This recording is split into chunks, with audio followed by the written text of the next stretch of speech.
The 1942 1-cent coin of East Africa, a window into colonial history.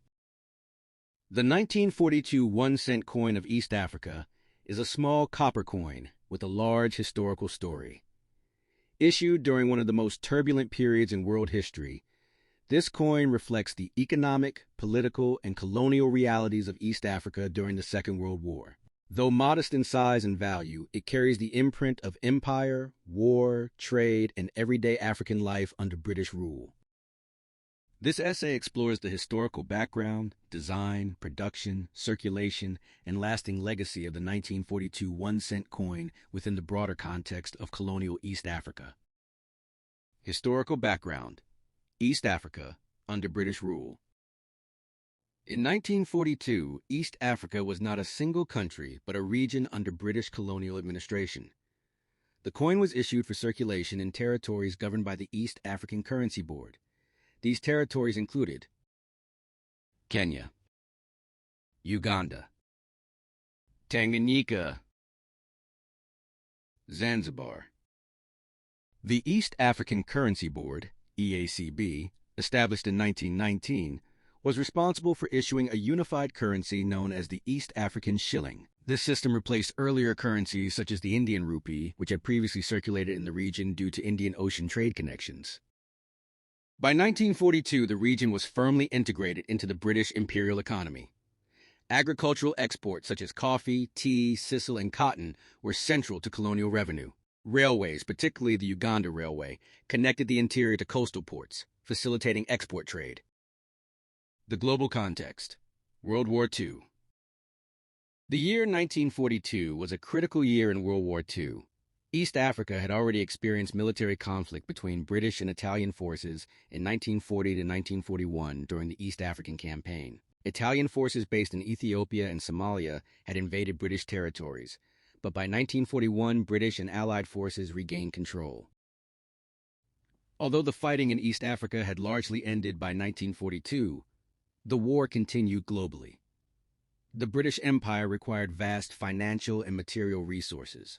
Colonies like Kenya and Uganda played an essential role by supplying agricultural products, raw materials, and soldiers. The war also affected coin production. Metals were in high demand for military equipment. Many countries changed coin compositions during the war to conserve strategic materials. The 1942 East Africa 1-cent coin reflects this wartime economy. Design and symbolism. The 1942 1-cent coin carries powerful imperial symbolism. Obverse: King George VI. The obverse front of the coin features the portrait of George VI. He became king in 1936, following the abdication of his brother, Edward VIII. Around the portrait appears the Latin inscription: Georgives V.D. G.B.R. Om Un Rex. This translates to George VI, by the grace of God, King of all the Britons. The portrait symbolizes British sovereignty over East Africa. Though Africans formed the majority of the population, political power rested in London and colonial administrative offices. Reverse: Crown and denomination.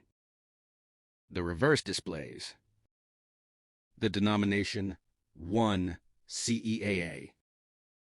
The year 1942. A crown at the top. The words East Africa. The crown represents the British monarchy and imperial authority. The clear denomination ensured accessibility to a diverse population, including traders, farmers, laborers, and shopkeepers. Composition and wartime production. Earlier East African 1-cent coins were typically made of bronze. However, wartime shortages affected minting decisions across the British Empire. By the early 1940s, copper was a strategic material used in ammunition and electrical equipment. As a result, the composition of small denomination coins sometimes shifted to conserve resources. The 1942 1-cent coin was generally struck in bronze, but production volumes and metal sourcing were influenced by wartime constraints. These coins were minted primarily in Britain and then shipped to East Africa. Transport during wartime was risky. German submarines threatened shipping routes in the Atlantic and Indian Oceans. Delivering coinage to colonies required naval protection and careful logistics. Economic role in everyday life. Although small in value, the 1-cent coin played an important role in daily transactions. In 1942 East Africa, 1 cent could contribute toward purchasing small food items. It was part of market exchanges in rural and urban settings. It facilitated wage payments for laborers earning modest daily incomes. Colonial economies relied heavily on cash transactions, particularly for tax payments. The British administration imposed hut taxes and poll taxes, requiring Africans to earn colonial currency. This system encouraged wage labor and integration into the colonial economy. Thus, the 1-cent coin was more than small change. It was part of a broader economic structure that reshaped African societies. Social and cultural context. The circulation of standardized coinage influenced social transformation in East Africa. Urban growth. Cities such as Nairobi, Mombasa, Kampala were expanding rapidly during this period. Wartime demand increased employment in transportation, military services, and supply industries. Coins like the 1942 1 cent passed through markets, railway stations, docks, and military camps. Coins like the 1942 1 cent passed through markets, railway stations, docks, and military camps. African soldiers. Thousands of East Africans served in the King's African Rifles during World War II. These soldiers were paid in colonial currency, including coins issued by the East African Currency Board. For many rural Africans, handling coin money became more common during this period, accelerating monetization of the economy. Colonial authority and currency control. Currency is a symbol of sovereignty. By placing the image of King George VI on the coin, Britain reinforced its authority. The East African Currency Board controlled money supply strictly. The board operated under a currency board system, meaning that local currency was backed by reserves held in London. This ensured stability but limited local economic autonomy. The 1942 coin therefore represents not just monetary exchange, but imperial financial control. Post-war developments. After World War II, political movements for independence gained strength in East Africa. Kenya achieved independence in 1963. Uganda gained independence in 1962. Tanganyika became independent in 1961 and later united with Zanzibar to form Tanzania in 1964. Following independence, newly sovereign nations gradually replaced colonial coinage with national currencies bearing local symbols and leaders. The 1942 East Africa 1 center coin thus belongs to the late colonial period, before the great wave of African decolonization. Numismatic significance. Today, the 1942 1 cent coin is of interest to collectors of British colonial coins. Its value depends on condition, grade, mint mark, if any, rarity within the year, historical appeal. Because large quantities were minted, it is not extremely rare. However, high-grade examples remain desirable among collectors. For historians and numismatists, the coin provides tangible evidence of colonial governance, wartime economic adjustments, imperial symbolism, monetary systems in Africa, symbol of a transitional era.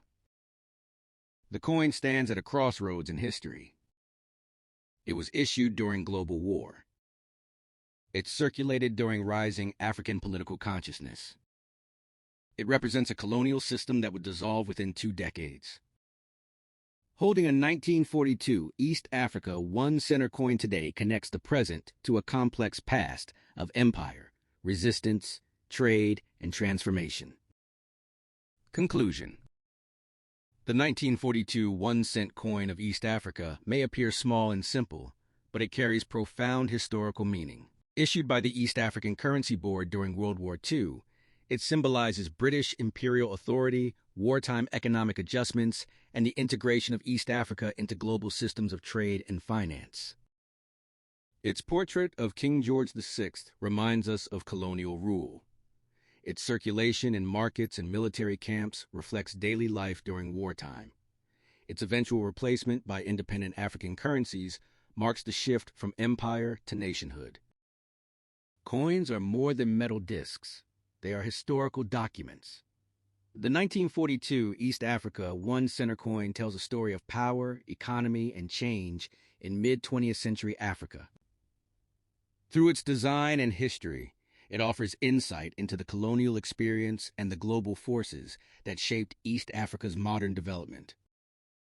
In studying this coin, we gain not only knowledge of numismatics, but also a deeper understanding of how global conflict, imperial administration, and local societies intersected in East Africa during one of the most important periods of the 20th century. East African Shilling, 10-cent coin, 1951. The 1951 East Africa 10-cent coin is a small but historically powerful artifact from the late colonial period of British rule in East Africa. Though modest in size and denomination, this coin reflects the political structure, economic systems, imperial symbolism, and regional identity of East Africa in the mid-20th century. Issued under the authority of the British colonial administration, the coin was part of the unified currency system used in Kenya, Uganda, Tanganyika, now Tanzania, and Zanzibar. This essay explores the coin's historical background, political symbolism, design features, economic role, minting details, and its lasting significance in modern numismatics and East African history. 1. Historical background of the East African currency system. To understand the 1951 10-cent coin, we must first examine the monetary system it belonged to. Formation of the East African Currency Board. In 1919, the British colonial government established the East African Currency Board, EACB, in London. The board was responsible for issuing and regulating currency in British East Africa. Its main purpose was to create a uniform monetary system across the territories. Before this, various currencies circulated in the region, including Indian rupees, German East African rupee in Tanganyika before World War I, British sterling coins, Maria Theresa tailors. The British administration replaced these with the East African shilling, pegged to the British pound sterling. By 1951, the East African shilling had become the dominant legal tender across Kenya Colony, Uganda Protectorate, Tanganyika Territory, Zanzibar Protectorate. The 10-cent coin was therefore part of a regional economic unification effort under British rule. 2. Political context. In 1951. The year 1951 sits at a crucial moment in East African history. British colonial rule. In 1951, Kenya was a British colony. Uganda was a protectorate. Tanganyika was a United Nations Trust territory under British administration after Germany lost control in World War I. Zanzibar remained a British protectorate under the Sultan. This period preceded major independence movements. Just 1 year later, in 1952, the Mau Mau uprising would begin in Kenya, challenging colonial authority. The coin thus belongs to the late colonial era, shortly before African nationalist movements intensified. 3. Design and symbolism of the 1951 10-cent coin. Obverse. Front. The obverse features the portrait of George VI. King George VI reigned from 1936 to 1952. His effigy appears facing left, surrounded by the Latin inscription, Georgiev's VDGBR Oman Rex. This translates to George VI, by the grace of God, King of all the Britons. Political symbolism. The presence of the British monarch served several purposes. It reinforced imperial authority. It symbolized political unity under the British crown. It reminded users of colonial governance. Even in daily transactions, colonial subjects handled currency bearing the king's portrait, a subtle but powerful assertion of sovereignty. Reverse. Back. The reverse typically features a central hole, common in East African coinage, the denomination 10 cents, the date 1951, a crown at the top. Why the hole? The hole in the coin was not decorative. It served practical and cultural purposes. Made coins easier to string together. Distinguished them from other currencies. Reduced metal usage. Reflected earlier African trade traditions of stringed currency. This feature gave East African coinage a distinctive regional identity. 4. Metal composition and minting. The 1951 10-cent coin was minted in cupro-nickel, a durable alloy of copper and nickel. Specifications: approximate. Weight: 5.66 grams. Diameter: 23 mm. Shape: round with central hole. Mint: Royal Mint, London. The coin was produced under authority of the Royal Mint in Britain. Post-war context. The early 1950s were still part of the post-World War II recovery era. Metal shortages during the war had affected coin production. By 1951, minting had stabilized, and coinage supply resumed to support growing colonial economies. 5. Economic role of the 10-cent coin. In 1951, 10 cents was not a trivial amount. Purchasing power. The East African shilling was divided into 1 shilling equals 100 cents. In the early 1950s, 10 cents could buy small food items, pay for local transport segments, purchase basic market goods. For African laborers earning modest wages, small denomination coins were essential for daily trade. Colonial economy. East Africa's economy was based on agriculture, coffee, tea, sisal, cotton. Settler farming, especially in Kenya. Railway trade networks. Export of raw materials. The early 1950s were still part of the post-World War II recovery era. Metal shortages during the war had affected coin production. By 1951, minting had stabilized, and coinage supply resumed to support growing colonial economies. 5. Economic role of the 10-cent coin. In 1951, 10 cents was not a trivial.